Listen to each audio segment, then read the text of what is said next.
بسم الله. شكرا سعادة الرئيس، شكرا معالي الوزير. في ابتداء البيان الذي أرسلتموه إلى مجلس الشورى يقول: ارتكزت الرؤية المستقبلية للاقتصاد العماني 2020 على 3 استراتيجيات أساسية، هي تنمية الموارد البشرية والتنويع الاقتصادي وتنمية القطاع الخاص.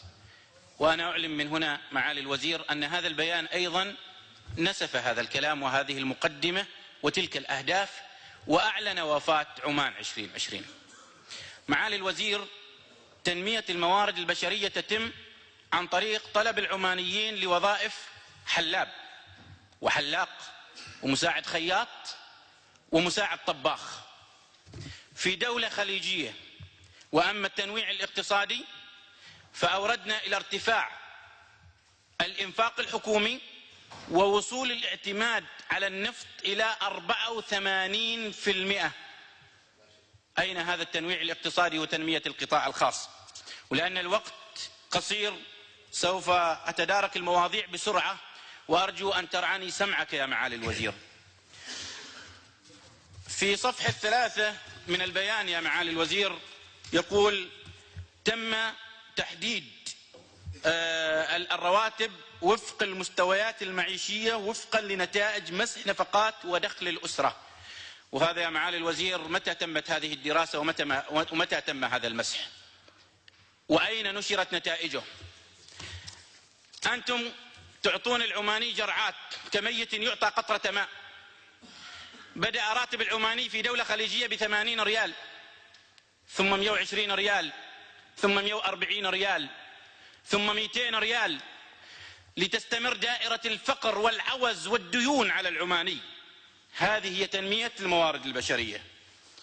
الاستقالة التي أرجعتها كلها للمواطن الفقير ولم ترجعها للقوانين الموجودة.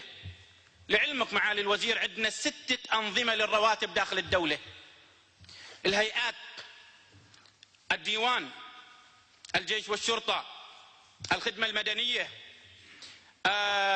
والطبقة القطاع الخاص، الطبقة الدنيا، التي يجب عليها أن تعيش كادحة مدى الحياة دون رحمة ودون شفقة، لا تتوفر لها حتى الحياة الكريمة من المأكل والمشرب. أنا أعرف معالي الوزير ناس إذا تعشوا ما يتغدوا، وإذا تغدوا ما يتعشوا. أنا أعرف يا معالي الوزير أن في عمانيين يرسلون أبنائهم إلى المدارس ما يجدون يعطوهم ما 100 بيسة 50 بيسة ليأكلوا بها. ينظرون إلى أولاد الأغنياء وهم يأكلون أصناف الطعام وأعينهم ملأى بالدمع، لا يجدون ما يأكلون منذ الصباح إلى أن يرجعوا المساء إلى بيوتهم. الاستقالة سببها 5 أنظمة للتقاعد: صندوق الخدمة المدنية، والقصر السلطاني، والجيش والشرطة، وأقل تقاعد وأقل نظام وجائر في القطاع الخاص. نعم، لن أعمل في القطاع الخاص إلا عندما يطبق النظام الأساسي وتساوى الرواتب وتساوى عملية التقاعد.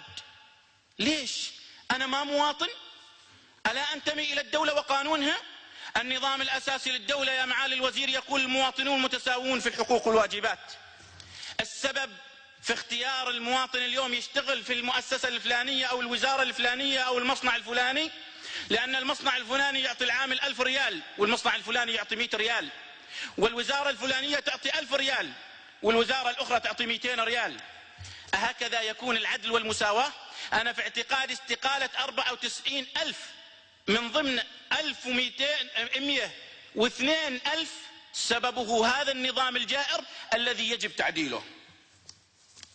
وبعدين هذه الاستقالة أليست ظاهرة مقلقة حتى نقوم بدراستها ونحدد الأشياء؟ كم مرة أنت قلت يا معالي الوزير، سامحني أنا أحترمك والله وأقدرك، بس كم مرة قلت المواطن ويتشرط، والمواطن، ولم تضع يدك على الجرح أبدا، ولم تعالج المسألة إلا من جانب أحادي، وما نظرت إلا إلى المواطن الفقير.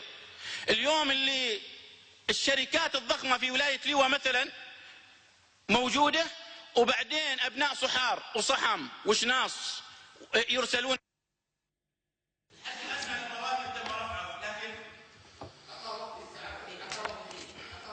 لا ما يجوز. شكرا سعادة الأخ طالب.